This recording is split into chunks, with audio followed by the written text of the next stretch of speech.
Here we are. My final track. More of this is the lead singer has issues with control. Okay. And that leads to fighting. One of my favorite bands of all time. This is The Fall, the song Jawbone and the Air Rifle from 1982's Hex Induction Hour, which is where my favorite Seattle record store, Hex Induction, grabbed its name. Nice. Was written by Marky Smith and produced with, gotta love this name, Grant Showbiz and and Richard Mazda. Richard Mazda. Wow, funny name. Like Mazda, for real? But basically, this is an interesting track because it's one of the only songs where Marky Smith's lyrics actually follow a narrative.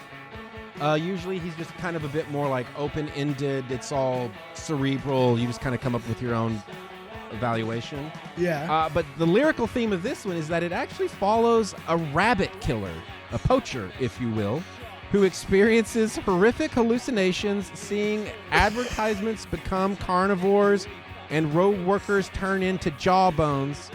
And it's like he's just basically running through a personal hell, if you will, based off of his killing. But then, let's get to some fighting, shall we? Because that's what this is all about. Yeah. The big conflict, and so it is actually just kind of known as The Conflict. The conflict. This was between longtime drummer Carl Burns, who ended up fighting Mark E. Smith on stage. The climax of mounting tensions from the tour, and was the ending of that iteration of the band, and kind of began the era when Mark E. Smith was just pulling people in from people he liked to just take over positions, and whenever he got sick of them, he'd throw them away. You might remember either last week, one of the songs I played was by a guitarist who actually joined The Fall for a tour and a record.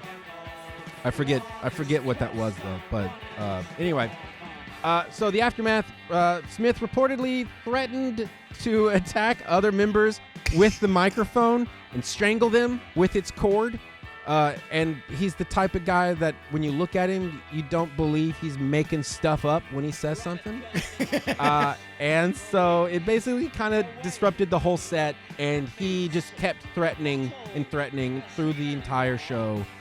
I'm going to strangle you all with my microphone cord. Cool.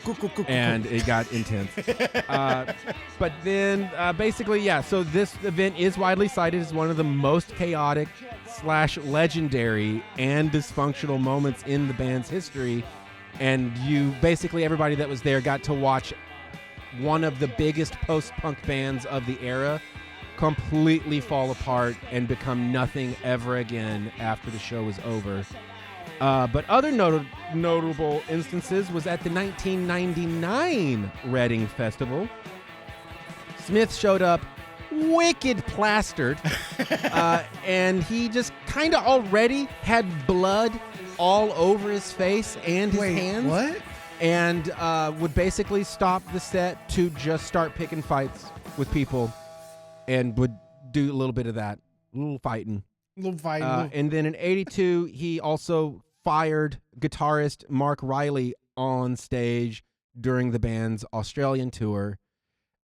Just very, a heavy guy.